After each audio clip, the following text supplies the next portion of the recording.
සුබ දවසක් ඔයාලා හැමෝටම ගොඩක් ආදරෙන් පිළිගන්නවා ඩැනියල්ස් බොන්සයි YouTube channel එකේ තවත් අලුත්ම වීඩියෝ එකට. ඉතින් අද මම කතා කරන්නට යන්නේ ගොඩක් අය නොදන්න වැඩිපුර කතා නොකරන බොන්සයි ස්ටයිල් එකක් ගැන. ඒ තමයි raft style bonsai. සිංහලෙන් සමහරු මේකට පහුරු හැඩතලය නැත්නම් පහුරු රූපාකාරය කියලා කියනවා. ඉතින් මේ raft style එක ගැන සම්පූර්ණ විස්තරය දැනගන්න මම ඔයාලට කියනවා සම්පූර්ණ වීඩියෝ එකම බලන්න කියලා. ඊට කලින් මම ඔයාලට මතක් කරන්නම් ඔබ තවමත් ඩැනියල්ස් බොන්සයි YouTube channel එක subscribe කරලා නැත්නම් මේ දැන්ම subscribe කරන්න. ඒ වගේම තවත් කෙනෙකුට ප්‍රයෝජනවත් වෙන පිණිස share කරන්න, like කරන්න, ඔබේ අදහස් පහළ comment section එකේ comment කරන්නත් අමතක කරන්න එපා. මම ඩෑනියල් කුලතුංගම්. ස්වභාවික පරිසරයේ ගස් දිහා අපි බලන විට හිම ගස් විවිධ හැඩයන් ගන්න එක අපිට දකින්න පුළුවන්. අන්න ඒ හැඩයන් නිරූපණය කරන්න තමයි ජපානයේ විසින් බොන්සයි ස්ටයිල්ස් එහෙම නැත්නම් බොන්සයි රූපාකාර අඳුන්වා දීලා තියෙන්නේ. ඉතින් මම ඩැනියල්ස් බොන්සයි YouTube channel එකේ බොන්සයි ස්ටයිල්ස් කිහිපයක් ගැනම වීඩියෝස් කරලා තියෙනවා. ඒ තමයි formal upright style එක, informal upright style එක, ඒ වගේම broom style, literati style, driftwood style, tanuki style, cascade style, semi cascade style, slanting style. ඒ වගේම මම අවසානයේටම කරපු වීඩියෝ එක තමයි wind swept style එක. ඉතින් මෙතන දිස් වෙන කාඩ් එක ඔබ ක්ලික් කරා නම් ඔබට මේ වීඩියෝ සියල්ලම බලන්න පුළුවන්. හොඳයි, දැන් අපි බලමු මේ raft style එක කියන්නේ මොකක්ද කියලා. මේ raft style එක multiple trunk නැත්නම් clump style එකට සමානකම් කියනවා. මොකද්ද මේ multiple trunk කියලා කියන්නේ? මල්ටිපල් ට්‍රංක් කියන්නේ එකම මූල පද්ධතියකින් කඳවල් කිහිපයක් හටගෙන තිබීම.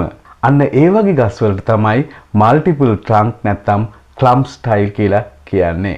ඉතින් මේ ට්වින් ට්‍රංක්, ට්‍රිපල් ට්‍රංක්, මල්ටිපල් ට්‍රංක් නැත්නම් ක්ලම්ප් ස්ටයිල් ගැන වීඩියෝස් මම ඉදිරියේදී ගෙන එන්නම්.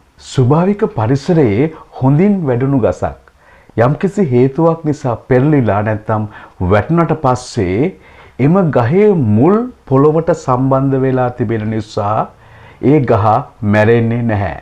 ටික කාලයක් යනකොට එම ගසේ වැටී තිබෙන කඳෙන් අතුමතු වෙලා ඒවා කඳවල් විදියට වර්ධනය වෙනවා. ඉතින් ඔබ විමසිල්ලෙන් බැලුවා නම් ස්වභාවික පරිසරයේ මෙන්න මේ වගේ වැඩුණු ගස් අපිට දකින්න පුළුවන්. මෙන්න මේ හැඩේ ගස් වලට තමයි අපි raft style bonsai කියලා කියන්නේ. හොඳයි, දැන් අපි බලමු මේ raft style එකේ තියෙන්න ඕන මූලික ලක්ෂණ මොනවද කියලා. ඉස්සෙල්ලාම මේ පෙරලිලා තිබෙන කඳ නැත්නම් වැටිලා තියෙන කඳ කෙලින් තියෙන්න පුළුවන්, නැත්නම් ඒ කඳ ඇදවි නැත්නම් ඒ කඳේ නැමීම් කීපයක් තියෙන්න පුළුවන්. මම නම් කැමති ඒ කඳ නැමී තිබෙනවට. මොකද ඒ කඳ නැමී තිබෙනකොට ඒ ගහට ස්වභාවික අලංකාරය වැඩි කරන්න පුළුවන්. මම දැකලා තියෙනවා ප්‍රවීණ බොන්සයි නිර්මාණකරුවන් එකම මුලකින් කඳවල් කීපයක් ඇවිත් තියෙන ගස් වලින් මෙම raft style එක ඉතාමත් අලංකාරව නිර්මාණය කරලා තියෙනවා. ඉතින් ඔබත් උත්සාහ කරලා බලන්න raft style එකක් ලස්සනට හදන්න. ඉතින් මේ raft style bonsai නිර්මාණයක් කරන්න ඔබ ගහක් තෝරගද්දී එක පැත්තකට අතු වැඩිපුර වැවිලා තියෙන ගහක් තෝරගන්න එක ගොඩක් සුදුසුයි.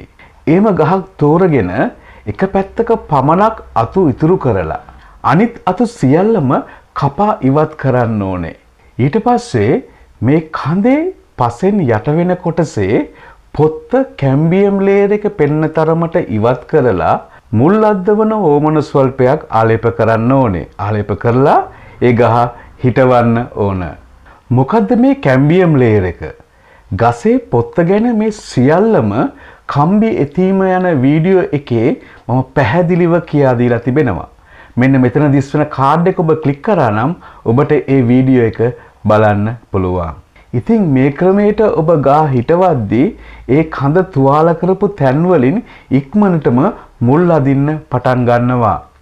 ඒ වගේම ඔබ මේකත් මතක තියාගන්න. ඔබ නිර්මාණය කරන රාෆ්ට් ස්ටයිල් බොන්සයි ගසේ අතු ගණන ඔත්තේ ඉලක්කමක් විය යුතුයි. ඒ කියන්නේ 3, 5, 7 වගේ. ඒ වගේම මේ ගැනත් ඔබේ අවධානය යොමු කරන්න. ඔබ නිර්මාණය කරන රාෆ්ට් ස්ටයිල් බොන්සයි ගසේ කඳවල් එකම සමානව තියෙන්න බෑ. ඒ කියන්නේ එකම ප්‍රමාණයෙන් එකම උසකින් තියන්න බෑ. ඒ විතරක් නෙවෙයි. ඔබ මේ ගැනත් සැලකිලිමත් වෙන්න ඕන. ඔබ නිර්මාණය කරන රාෆ්ට් ස්ටයිල් බොන්සයි ගසේ අතු සියල්ලම කඳවල් සියල්ලම එකම රටාවකින් තියෙන්න ඕන. මම ඉස්සෙල්ලා කිව්වා එකම උසකින් එකම ප්‍රමාණයකින් තියෙන්න බෑ. නමුත් ඒ කඳවල් සියල්ලම එකම රටාවකින් තියෙන්න ඕනේ. ඒ කියන්නේ එක කඳක් කෙලින් සහ අනිත් කඳ නැමිලා තියෙන්න ඇද වී තිබෙන්න බෑ. කෙලින් තියෙනවා නම් කඳවල් සියල්ලම කෙලින් තියෙන්න ඕන.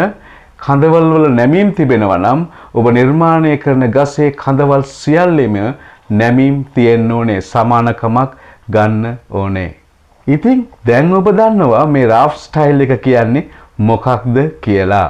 එහෙමනම් මේ වීඩියෝ එක ඔබට ප්‍රයෝජනවත් වුණා නම් තවත් කෙනෙකුට ප්‍රයෝජනවත් වෙන පිණිස ෂෙයා කරන්න, ලයික් කරන්න, ඔබේ අදහස් පහළ කමෙන්ට් සෙක්ෂන් එකේ කමෙන්ට් කරන්න අමතක කරන්න එපා. ඉතින් තවත් හරවත් වීඩියෝ එකත් එක්ක මම ඔයාලව ඉක්මනින්ම හම්බෙන්න එන්නම්. සුබ දවසක්.